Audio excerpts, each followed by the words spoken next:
How we doing, everybody? Is this so far so good? Wouldn't know differently, huh? Wouldn't tell me differently. That's fine. We're going to get into running some different models, and then I'm going to go back to the slides I had before about MLR and how that works with adjusting. The nice thing about R and Levon is that it does all the stuff on the slides from before automatically. If you're in M+ land, you have to sort of write these things down and use a calculator and figure out new effects and everything. But if you stay in R and Levon, built in. Okay? So I'm like making a pitch. You hate R. I have this love-hate relationship with R myself. How many of you hate R? It's okay. These are my students, my program students, yes? I had the best website idea. It's website doihateR.com. It just flips from yes to no every 30 seconds. There you go. That sums it all up for me. doihateR.com. Anybody else hate R? That's good. It's okay. You're among friends here. What do you hate the most about it? I'll ask Jennifer since she wants to do this website. I don't want to embarrass anybody. Syntax is super inconsistent between packages. Very true. And there's like 6 ways to do any given thing. Also very true. So when you ask Google for help on R, you get all sorts of it. Anybody want to share it? Benjamin? I don't like it when I ask people for help in my department. They just sit there and type like a whole essay from memory, and then like, yeah, there I did it.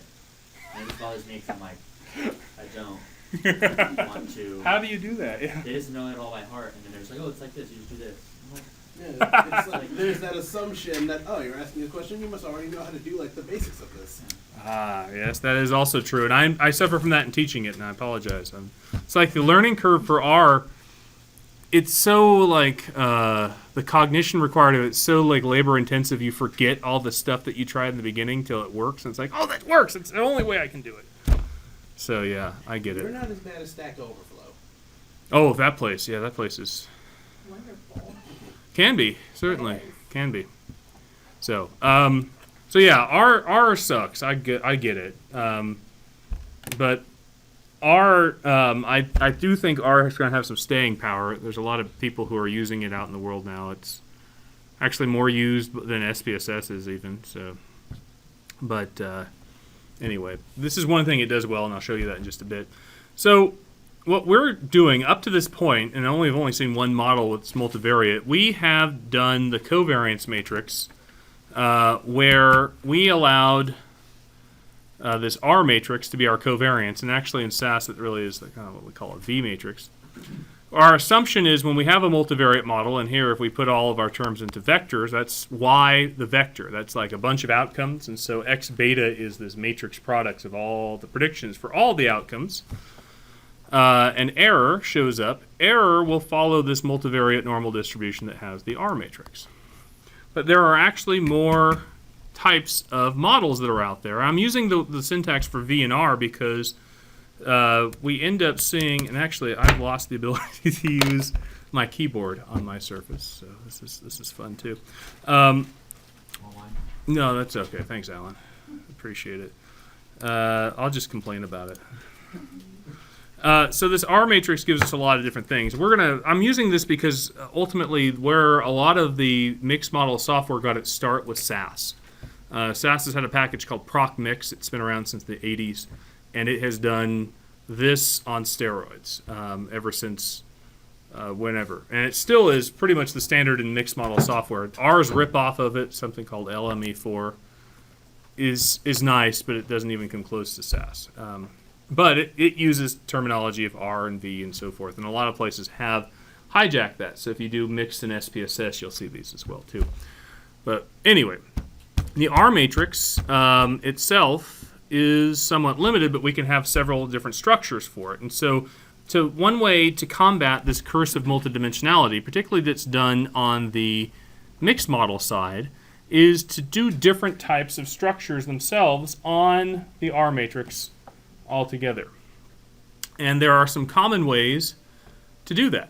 The first way is to, so here are 4 different types, and the first one that we tried was unstructured. We just estimated everything. With 2 variables, that's all you'll do. You'll probably estimate everything. But when you have 10 variables, or 90, or however many you have, not as cool. Each of these other methods maps on to different types of analyses you may have seen already, though. And so we're going to go through some of these, show you how to code them in Lavon just to kind of get used to Lavon syntax. We're not putting predictors in just yet. We're just kind of looking at the syntax and playing with multivariate normals and assumptions. But the very first structure that you see here is something called variance components. The variance components analysis is a very simple multivariate analysis. It actually is the default in SAS or SPSS if you use their mixed model package. And actually the default in R's mixed version too. But it's where we have independent variables that have the same variances. So in our analysis in Lavon, that's like saying if we looked at our covariance matrix, the independent variables would say that's a 0 in the off diagonal, right? So we've got a diagonal matrix. And the diagonal would have equal values for the variances themselves. Right? So we've got independent variables that all have the same variance. So it's a really restrictive assumption. So there's only one estimated parameter for the covariance, though. Right? So it doesn't matter how many variables you have. You can come up with a model where you say, I'm going to let all the variances be equal and have no covariances, and voila, you get results. Pretty cool. Not really. But it's a really restrictive model, but it does an example of how we can put constraints, or we can put structure to this matrix, what we call the structure, to the matrix itself. The next step up from that is independent variables. That is very much like variance components, but it relaxes the assumption that each variable has its own, it relaxes the assumption that each variable has the same covariance. It basically allows each variable to have a separate covariance. This is what Megan was asking about. It's like we estimated each variable separately to begin with.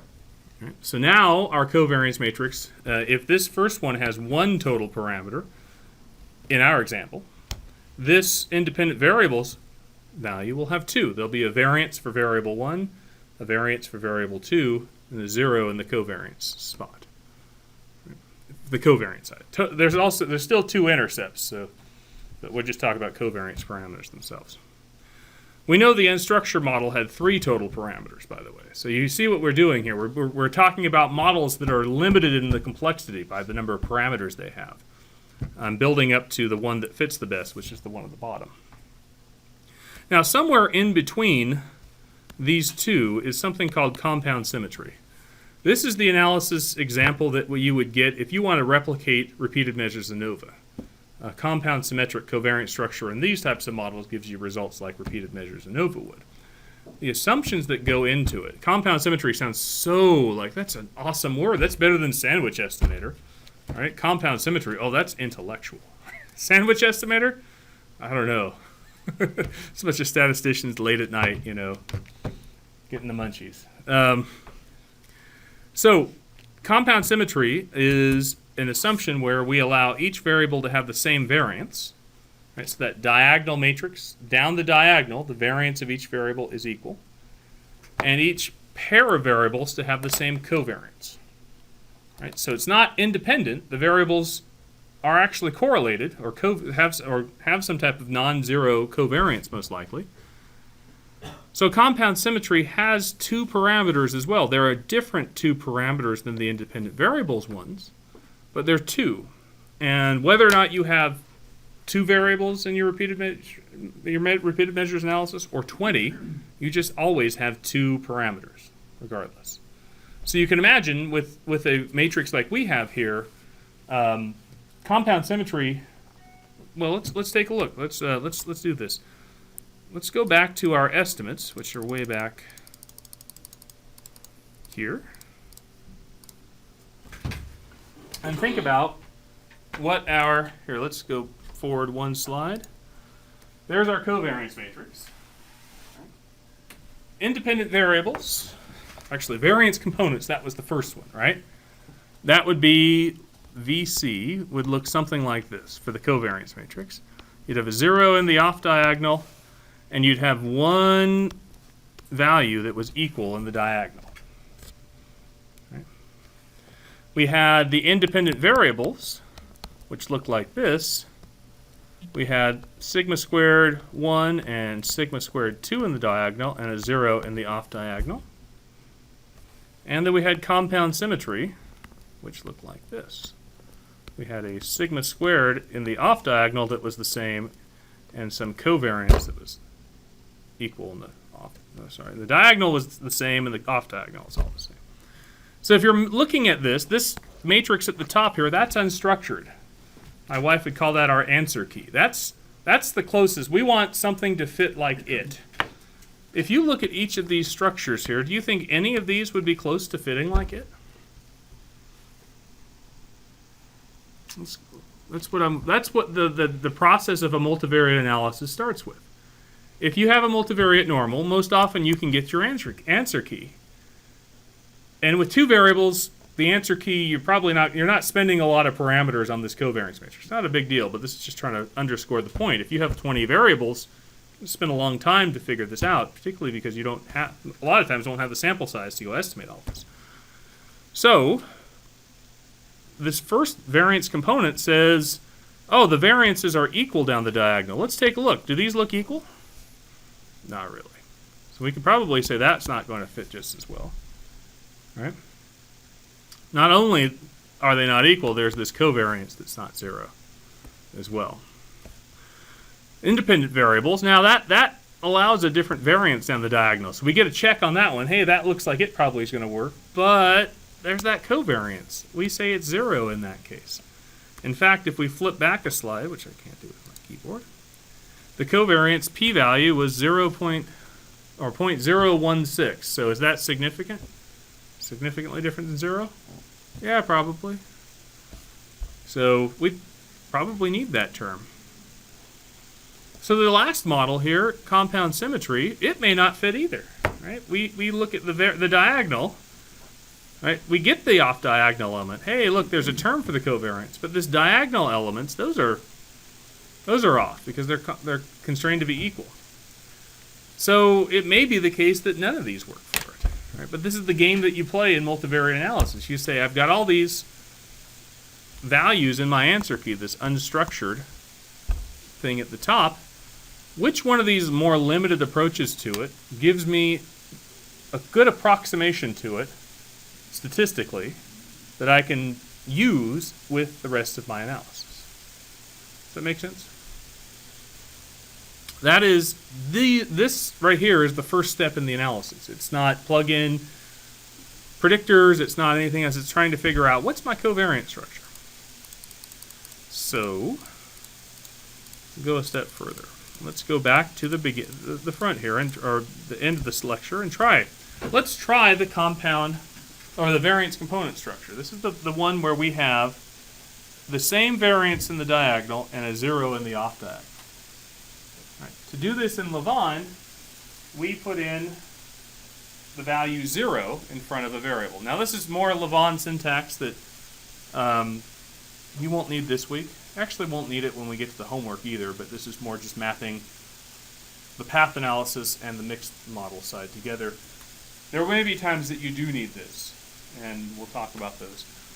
But if you put a 0 in front of anything on the right-hand side in Lavon, now right hand of double tildes, right hand of single tildes, whatever, that basically says I want this term to be set to 0. I am fixing this parameter to 0. Deal with it, right?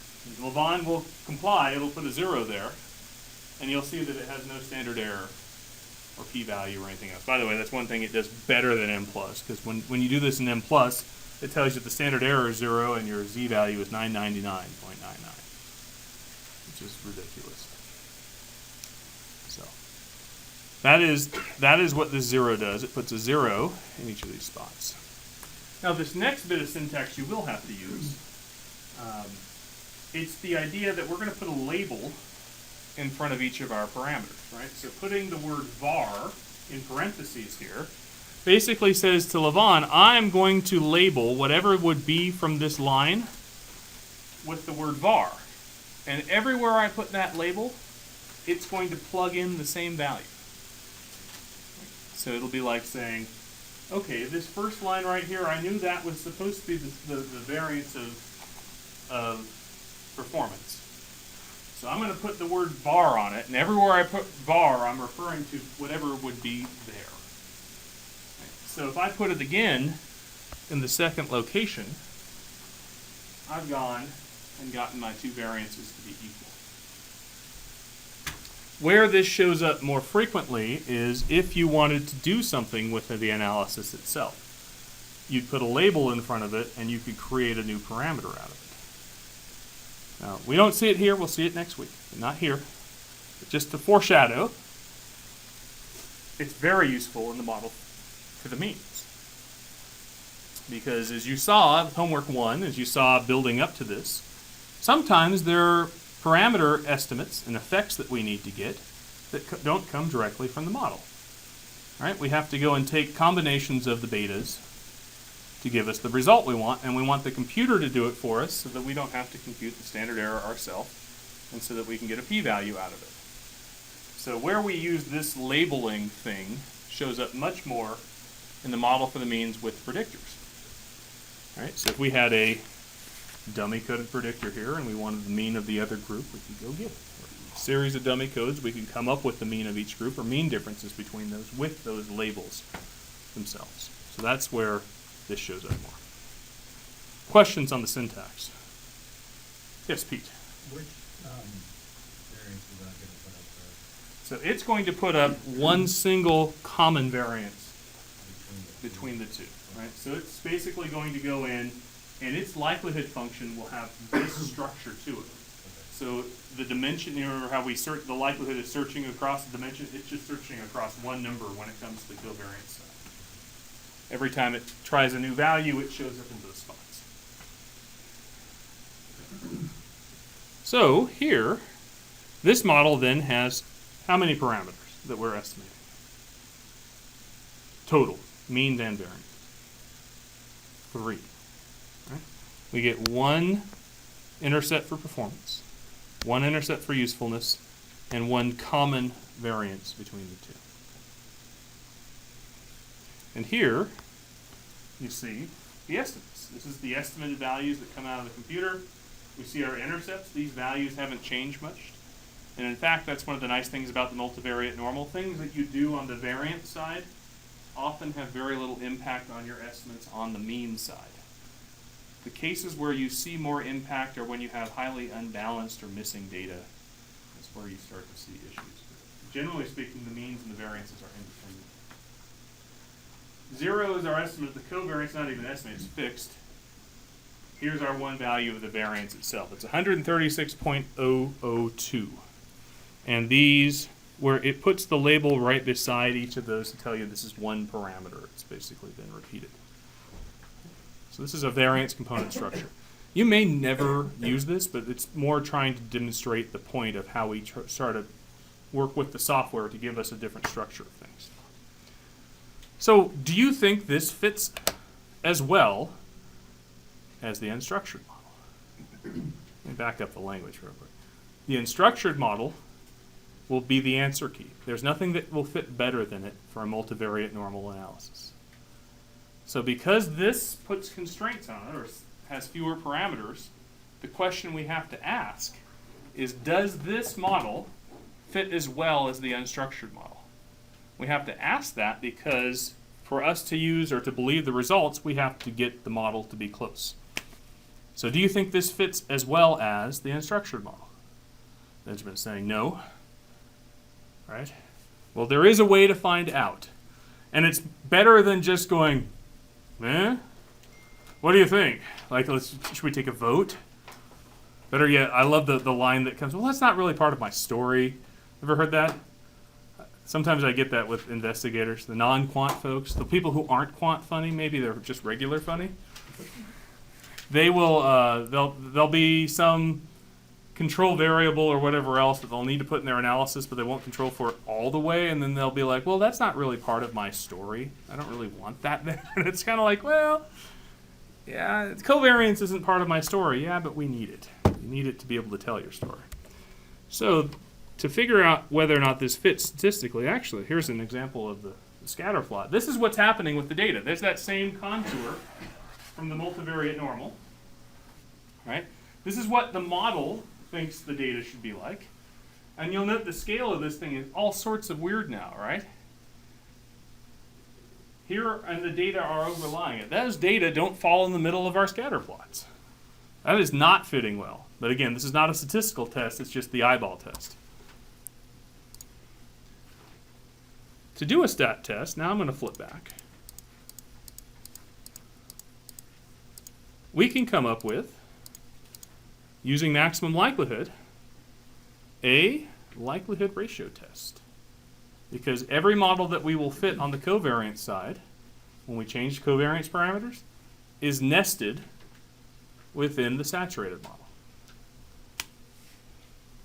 So, to get that, here we have it. These are comparing ML versus MLR.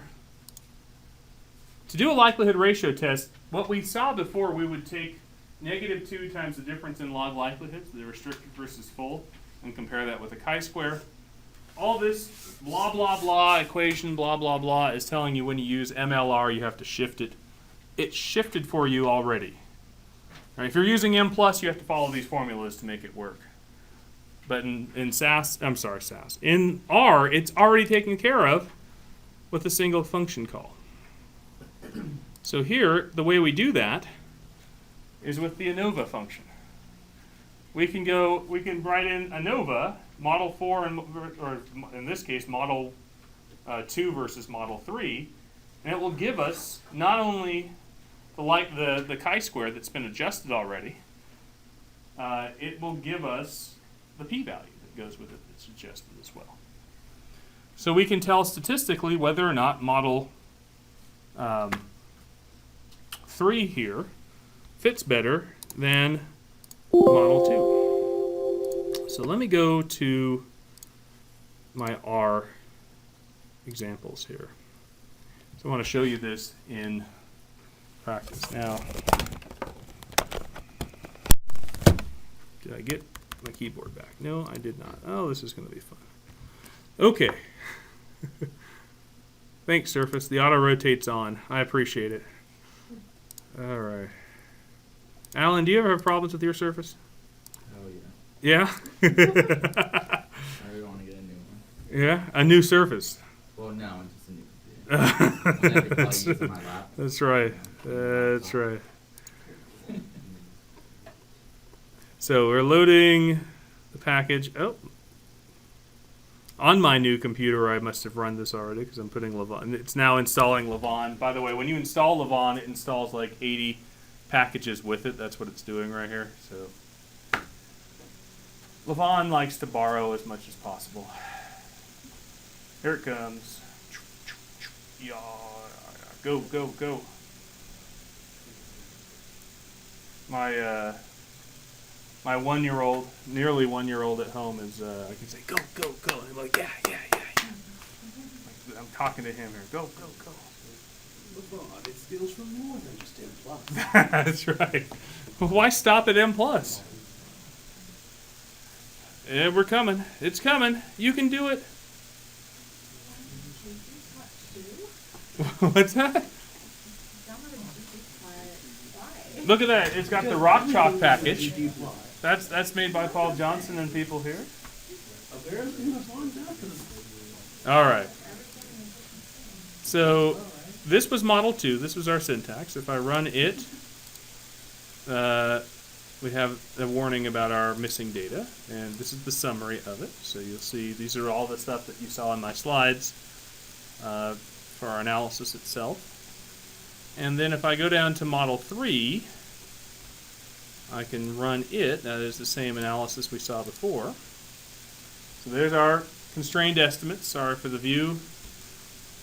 I would zoom in, but I've lost the ability to use anything on the keyboard. So actually, how about I pop up the keyboard and go to this one. That one.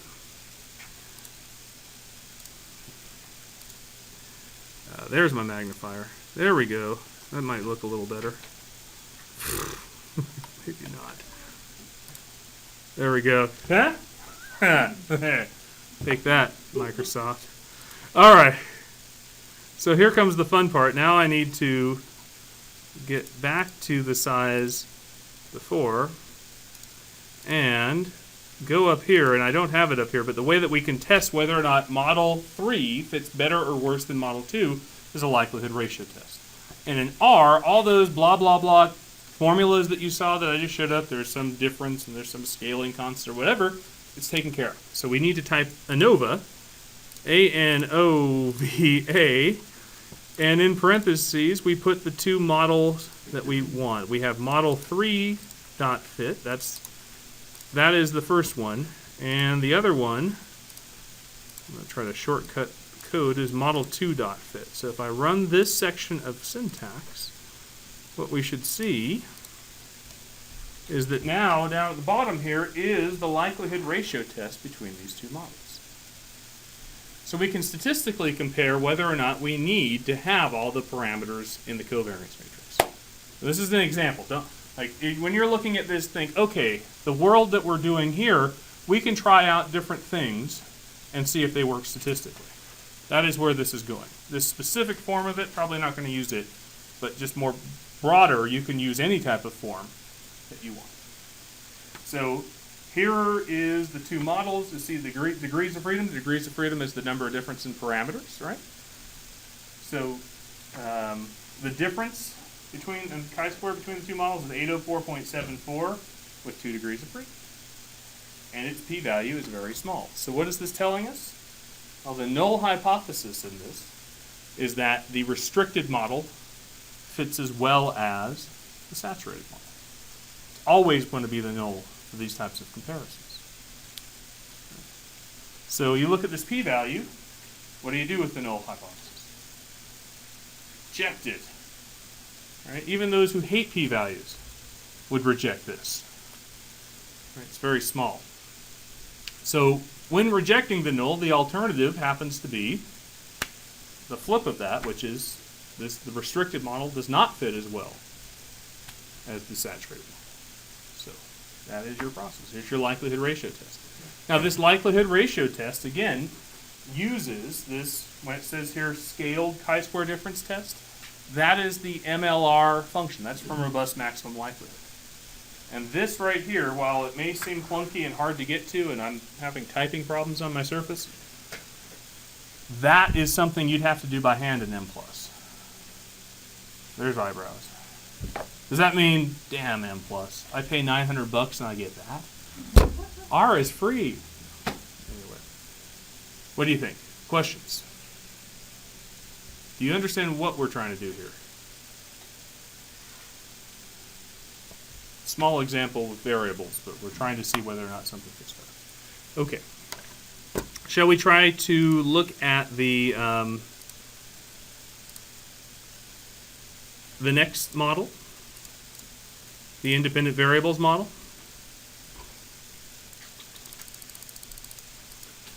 All right, so independent variables assumed a different variance for each variable and a 0 in the covariance.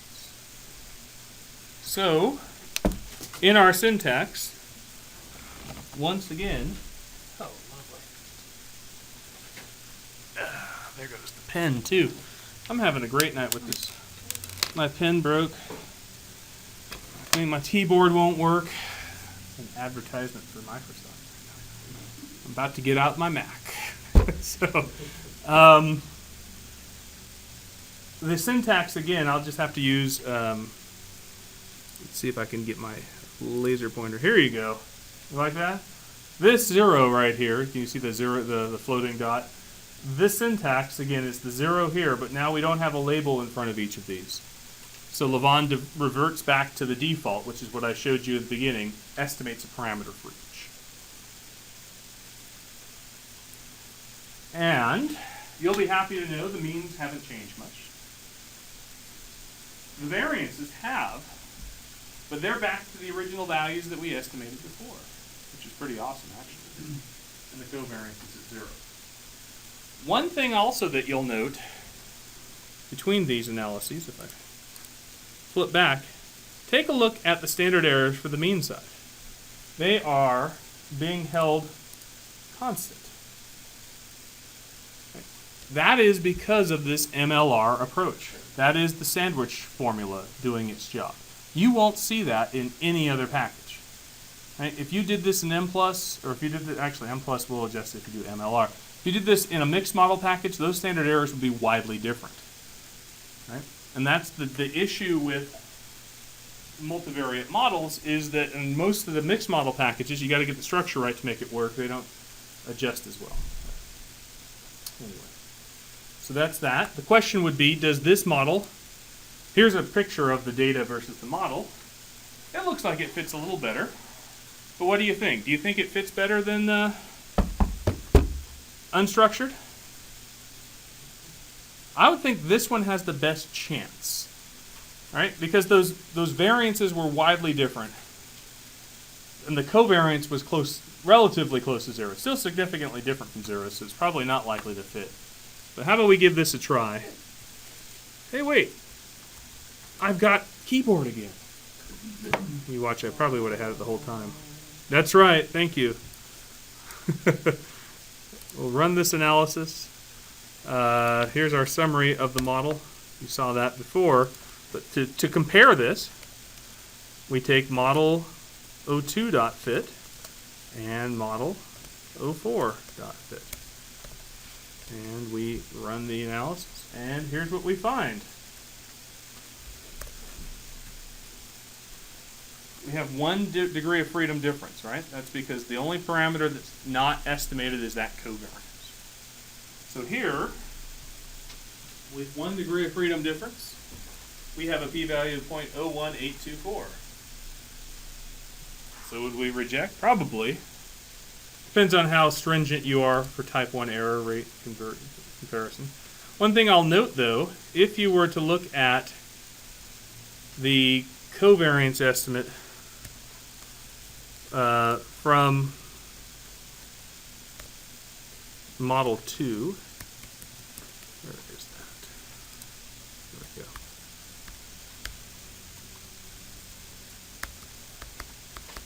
You'll note that the p-value for it, where'd it go? There it is. The p-value is 0.016, and the p-value that we saw in the likelihood ratio test was very close to that. That is one of the things about likelihood ratio tests. Do you remember what this test is called right here, by the way? This is the W. The Wald test, right? The Wald test, you have to estimate the model with the parameter in, and then you take the parameter over standard error to get your test statistic and p-value. The likelihood ratio test is you fit both models and you compare their log likelihoods or their scaled log likelihoods. Those tests, if you have a big enough sample size, will give you the same answer. But you may see subtle differences from error there. So I like likelihood ratio for testing anything with variances and covariances. What do we do? Okay. How are we doing? Question. Yes, to me. Walter. Excuse me. I'm calling you Walter this year. Okay. DeWalter. So you said with a large enough sample size, the likelihood ratio test would equal or roughly as given. So is that basically saying that every model that we run is doomed to be significant in regards to that likelihood ratio test? No, it's what I'm trying to say. With a large enough sample size, the likelihood ratio test will give you the same result as the Wald test. What I just showed you here are 2 different ways of testing the same parameter. So this is the comparison of the 2 models. This is the likelihood ratio test. It gave us a p-value of 0.0184. The Wald test gives us, because there's only 1 parameter difference between the models, if we did a Wald test on that 1 parameter, it tells us the same thing, whether or not that thing is equal to 0. With a large enough sample, or as n goes to infinity, that p-value and the one that we just saw, 0.0184, should converge to the same number and give you the same result. So that's what I'm saying in that. That help? Yeah. Good question. Other questions? No questions. Sweet. You can't do a well test because it's for a variance on Believe it or not, you can. It's the same way. Okay, so Megan's asking a question that actually gets into one of the fields that uses this. Where you see this a lot is in multi-level models. Right? So if you're doing a multi-level model, if you have clustered data or you have data that's longitudinal, you'll start with an empty model, and then you'll add a variance component that deals with the dependency. And your first test of hypothesis is whether or not that variance is statistically different from 0. A lot of times in the literature for it, they will say wald tests are very bad for it. And they're not wrong. It's the issue of where infinity happens to be. All right? To do a wald test on a variance, because the variance, the null hypothesis for it is the variance is at 0, which is the lower bound. It's got all the sorts of weird features to it. So if you had a very large sample size, that wald test will be normally distributed, but most of the time you don't, or at least in the literatures that you hear about, like where Lisa will teach her class, my wife teaches her class. But that being said, the likelihood ratio test also suffers from problems with it as well. So yes, wald test, likelihood ratio tests. Typically when you're dealing with variances, you see likelihood ratio tests, not wald. Covariances sort of gets okay, but it still has boundary issues.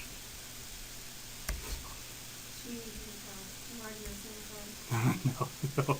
Yeah, that's it. Get 10,000 people, and you'll be fine. Any of you collecting 10,000 people for your data? Yeah? No. I was going to say something's going on in clinical trial. Clinical trial, is it? There's a lot of children that need clinical. Education, operational data. There you go. Yeah, you might be able to do that.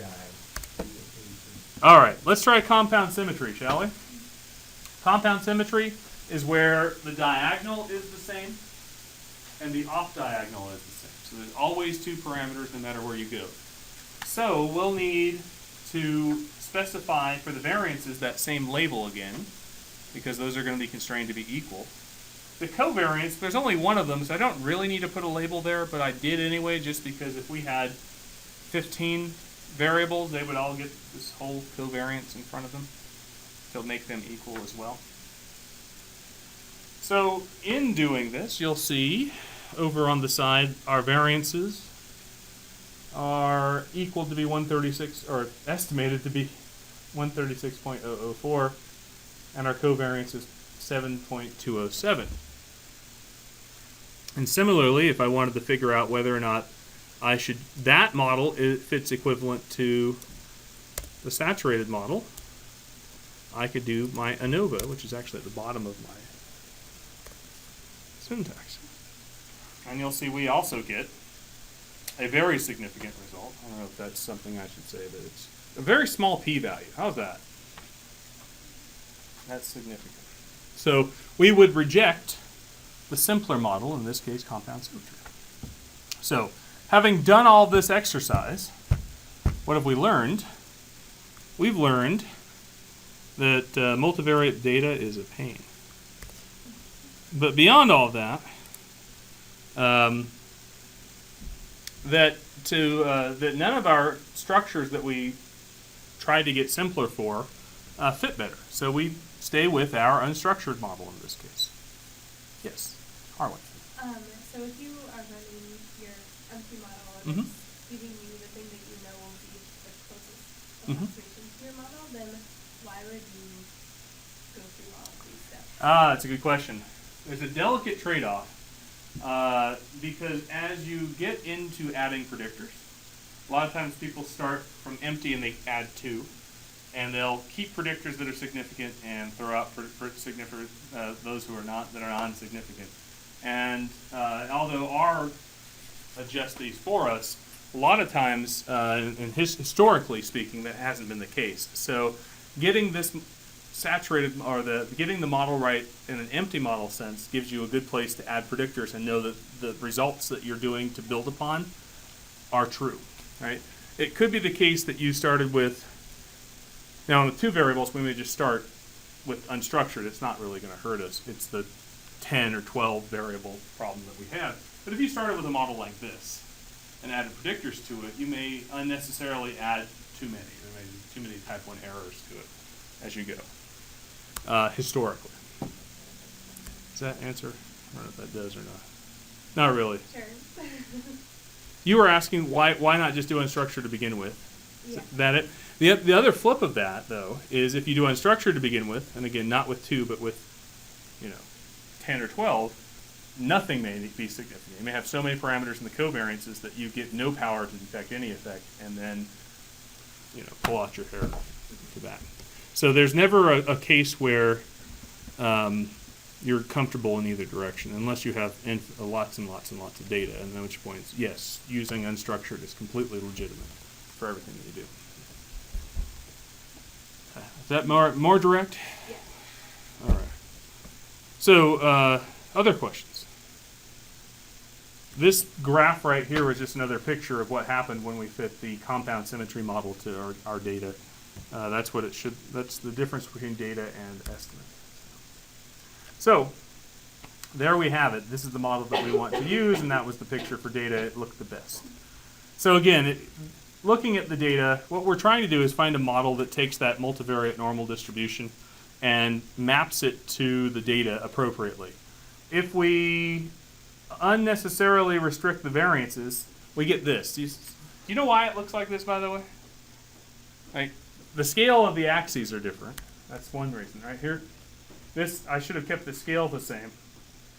But you note the biggest discrepancy in variances was with respect to, or there was a big discrepancy in variances. One was supposed to be 8, or about 9. One was supposed to be about 250. Right? And so when we estimated a model that constrained them to be equal, they're right in the middle, actually, 136. So when we look at this graph of this distribution, the variances are given by each of these lines. And because I tried to keep the scale of the axes the same, what we did was take this variance for the x-axis, and it's really, really big now compared to where it should be. So when we do that, we're thinking there's all this variability we have in our data that really aren't there. Right? Before, this term right here, you'll see the scale of the x-axis is much smaller. So it would be like drawing a smaller circle in the middle here for what's happening with what we're doing. So because of our weird constraints, we're trying to think our data are in places they're not. And with two variables, we get the luxury of doing a little plot for what it's telling us. Not always is that the case for what we do. So, questions?